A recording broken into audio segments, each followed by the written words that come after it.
आइन बेरेखायै अन्थाइ बाला जावनायनि सायाव रायजोफोरनि होख्रावनाय बाला अन्थाइ जावनायखौ बन्द खालामनांगौ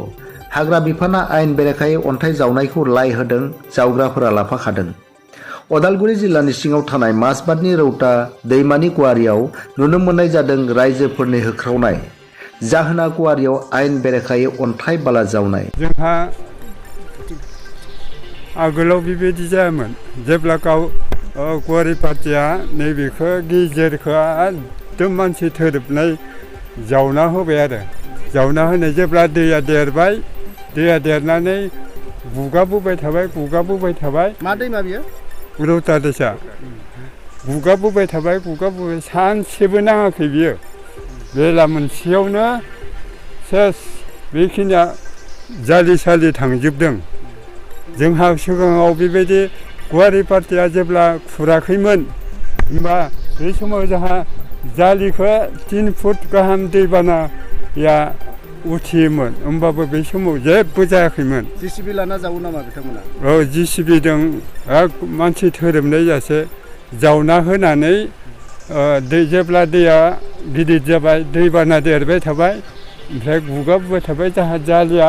गोजौआव थाबाय दैया गाहायाव थाबाय बेखौ सेस जाबाय बेखिनिया जालि सालि थांजोबदों जों दायो बेखौ खुरनायखौ बन्द खालामनांगौ आरो अन्थाइ खननायखौबो बन्द खालामनांगौ आरो अन्थाइ खननायाबो बे खोरानिखौ सिन्था थुख' लाङो बेनिखायनो जों डिउटि होबाय थानो गोनां जायो आरो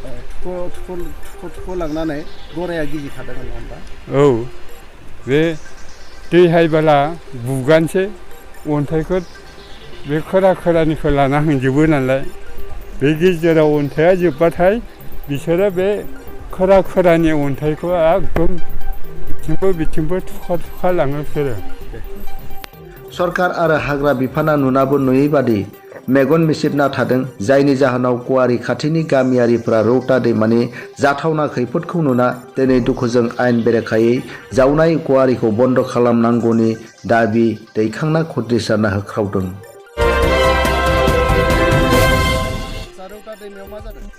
सार बियो जोंनि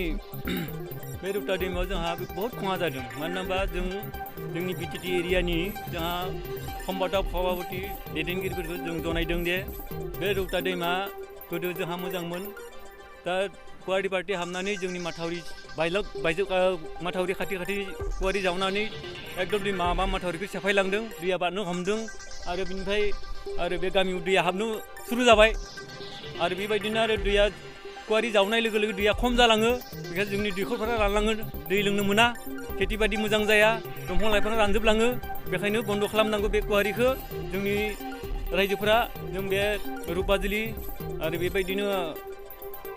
जोंनि टिकिटला जों दाबथाम दाब्रै गामिया बहुत खस्थ माने बेबायदि बे रौता दैमानि गार जोंहा भुगिनो गोनां जादों आरो बे रौता दैमाया बानाजों लोमसावनाय सम्भावना दङ नामा सम्भावना माने लोमसावनाया लोमसावा बेबायदि लोमसावा खारन बे जायगा दंखायो बेहा थांखानाय लामा दंखायो बे लामाखौ होथेनानै माने गुवारि जावना होनाय माने बन्द खालामै होयो बेखायनो उसिफावनानै जोंनिखि खारो माने माथावरिखौ दैबाना जायोब्ला गंबेसे गामिया दै लोमो एकदम 300-400 घरजों माने नस्थ जागोन आरो गामि नस्थ जागोन आरो सेस साइटेनसिम थांजोबगोन आरो बे सेस जागोन आरो दा बेथ इलिगेल नैबेयावहायथ माइनिं गैया बेबायदि हिसाबै बेयावहाय अन्थाइ जावनायखौ नुनो मोनदों नङा होमबा दा मा खालामनांगौ बेखौ बन्द खालामनांगौ आदसा जों सरकारखौ जों बुंदों जा बिटिसि एरियानि जोंहा सम्पादक सभापति बिथांमोनखौ जों जनायदों आबुथि खालामदों बिथांमोना जेन बन्द खालामनांगौ जे गुवारि पार्टिखौ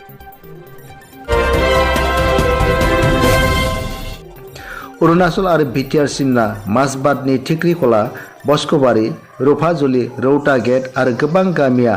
रौता दैमानि आइन बेरेखायै अन्थाइ बाला जावनायजों सानफा एफा गरा गिजिखाना गामि मोनहैहां जाबाय लोगोसे सरकारनि गरा गिजिखानायखौ होबथानो अन्थाइनि जालि हेबना प्रटेक्सन होदोंमोन बेखौबो जेसिबिजों अन्थाइ जावनायाव अन्थाइ जालिया बायलांजोब्बाय दायो गासै 400सो गामिनि खैफोदखौ गुवारिया लिंना लाबोनायखौ नुनो मोननाय जादों नाथाय सरकारनि